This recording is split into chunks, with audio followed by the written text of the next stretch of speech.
लेकिन मोहन भागवत ने अधूरा सच बताया। पंडितों ने नहीं, पंडितों का मतलब तो विद्वान होता है, विद्वान लोगों ने, पंडितों ने नहीं, ब्राह्मणों ने बनाई। अपनी व्यवस्था को चलाने के लिए, अपने फायदे के लिए इन लोगों ने व्यवस्था बनाई। हिंदू है कौन? मैं पूछना चाहता हूं, जो हिंदू हिंदू चिल्ला रहे हैं, हिंदू है कौन? काहे का हिंदू? आज जब चुनाव लड़ना होता है तो हम हिंदू होते हैं, जब मुसलमानों से हमको लड़ाना होता है तो हम हिंदू होते हैं, और मुसलमानों से लड़ाई खत्म हो गई और हमको लड़ाकर हमारे लोगों को ही हम ही लोगों से लड़ाकर खुद सत्ता में काबिज हो जाते हैं, तो हम फिर जातियों में बढ़ जाते हैं, तब हम अहिर गड़िया चमार पासी धोबी धरकार हो जाते हैं। हम कि ये देश जोड़ने का काम थोड़ी कर रहे हैं, ये तो अपराध का काम कर रहे हैं, देश को तोड़ने का काम कर रहे हैं। जय भीम, जोहार। आज हम बात करेंगे, हमारे साथ है वामसेब का जो ऑफशूट विंग है भारत मुक्ति मोर्चा, उसके प्रदेश अध्यक्ष हमारे साथ हैं महेश बौद्ध जी। हम बात करेंगे इस वक्त देश में जो काफी मामला चल रहा है, रामचरितमानस को कहीं मुद्दा उठाया जा रहा है, कहीं पर भागवत द्वारा जो बयान दिया गया कि पंडितों ने इस देश में जो जाति व्यवस्था है पंडितों ने बनाई, ईश्वर ने नहीं बनाई, किस तरह देखते हैं? मेश्राम साहब ने कहा था कि जब नाक दबाओ तो मुंह खुलता है। मेश्राम साहब ने एक नब्ज पकड़ी और उन्होंने समाज को जब जगाने का काम शुरू किया और ये संदेश लोगों के बीच में जब जाना शुरू हो गया कि जो भी समस्याएं हैं इस भारत देश में वो ब्राह्मणों द्वारा ही निर्मित हैं, तो ये मोहन भागवत को ये कहना पड़ा, क्योंकि आज बहुत सारे नेता, हमारे बहुत सारे बुद्धिजीवी लोग इस बात को बोल रहे हैं, जो हमारे जो बहुजन के लोग हैं उनके खिलाफ में जो उसमें ग्रंथों में रामचरितमानस जैसे बहुत सारे ग्रंथ हैं उनके, उसमें उन्होंने जो लिखा शूद्र गंवार ढोल पसवारी सकल ताड़ना के अधिकारी, जो हमारे विरोध में लिखा गया, तो वो लोगों को जानकारी जब होना शुरू हुई तो हमारे नेता लोग जो बोल रहे हैं जो, तो उनको लग रहा है कि साला ये तो पूरा प्रोपोगंडा हो जाएगा, कल की कोई बड़ी और बड़ी चर्चा न बन जाए। तो मोहन भागवत ने खुद ही सामने आके बोल दिया कि ये व्यवस्था भगवान ने, किसी भगवान ने नहीं, ये पंडितों के द्वारा बनाई गई। लेकिन मोहन भागवत ने अधूरा सच बताया। पंडितों ने नहीं, पंडितों का मतलब तो विद्वान होता है, विद्वान लोगों ने, पंडितों ने नहीं, ब्राह्मणों ने बनाई। अपनी व्यवस्था को चलाने के लिए, अपने फायदे के लिए इन लोगों ने ये व्यवस्था बनाई। तो कहीं ना कहीं मोहन भागवत द्वारा जो ये मतलब वर्ड यूज किया गया, संकेत के तौर पे इन्होंने बात कहीं और पहुंचाना चाहते थे अपने समाज की तरफ, कि ये बयान जो उन्होंने दिया कहीं ना कहीं वो बयान अधूरा बयान है, आप कह रहे हैं? हाँ बिल्कुल, ये अधूरा बयान है, और ये लोगों को ये बताना चाह रहे थे कि पंडित जो ब्राह्मण है, ब्राह्मणों का कोई मतलब नहीं, यहाँ पे विद्वान लोगों ने ये व्यवस्था बनाई है। ये अपने लोगों को उन्होंने बताने काम किया कि समाज में जाके प्रस्थापित करो, लोगों को बताओ, जो बहुजन के लोग हैं, कहीं ऐसा ना हो कि हमारे खिलाफ कहीं इनका पूरा मोटिव बनता चला जाए। तो इसलिए वो जाके उन लोगों को बताओ कि विद्वानों ने ये व्यवस्था बनाई, किसी भगवान ने नहीं, विद्वानों ने। और भगवान को मानो, भगवान नाम इन्होंने लाया जिससे भगवान के प्रति भी लोगों की आस्था बनी रहे। जो इनके काल्पनिक भगवान है, देवी देवता हैं, उनके खिलाफ भी कोई ना जाए और उनके पक्ष में लोग बने रहें। देखा जा रहा है कि 2024 में चुनाव आ रहा है, कहीं चुनाव को मद्देनजर रखते हुए ये सब बयान, जैसे स्वामी प्रसाद मौर्य जी ने जो बयान दिए कि रामचरितमानस कुछ दोहे हैं जिनको हटा देना चाहिए, जो कि आपने जिक्र भी किया, ढोल गवार शूद्र पसनारी सकल तारणा के, तारणा का अर्थ बताया जा रहा है, शिक्षा किस तरह देखते हैं? देखिए, अभी बहुत सारी ऐसी चीज़ें हैं जहां हमारे समाज को गुमराह करने का काम इनके लोग कर रहे हैं, और गुमराह करने का काम यही है। जैसे अभी तक तो हम लोगों को पढ़ाया गया, जो हम लोग पढ़ते थे 6, 7, 8 में, तो हम लोगों को ये बताया गया था कि ताड़ना का मतलब है प्रताड़ित करना, ताड़ना का मतलब उनको दंडित करना।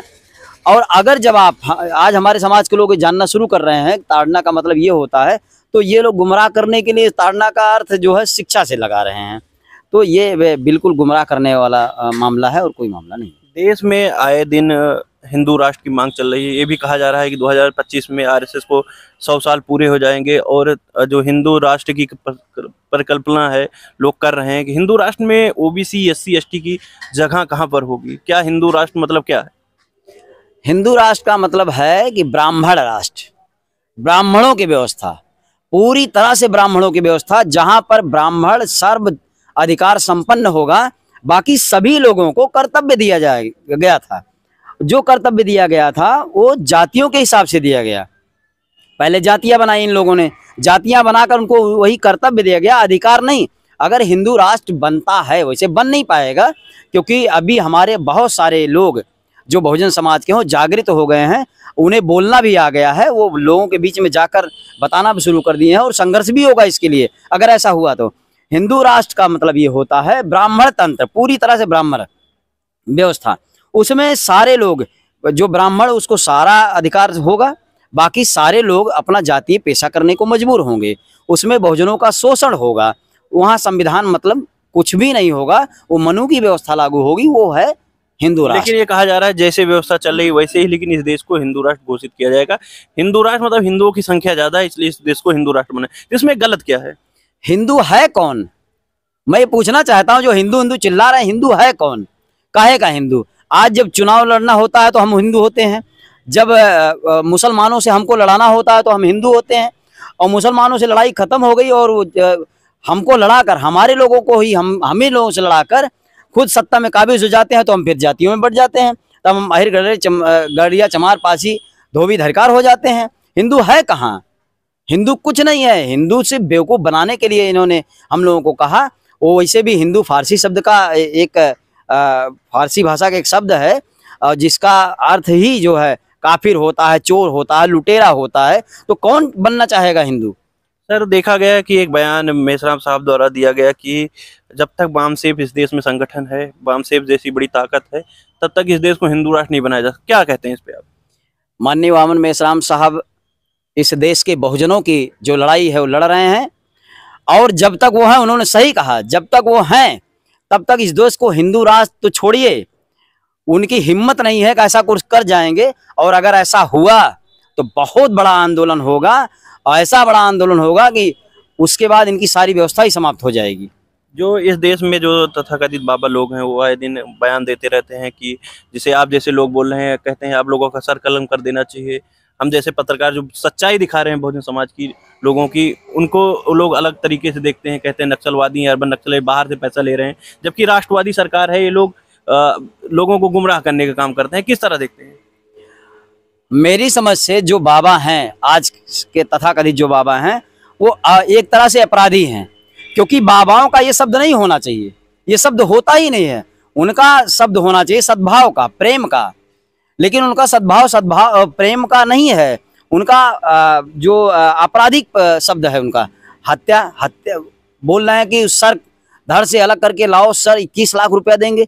ये कौन से बाबा का शब्द है? ये बाबा नहीं है, अपराधी हैं। मैं तो उनको अपराधी मानता हूँ। बाबा कहना भी जो है बाबाओं का अपमान होता है।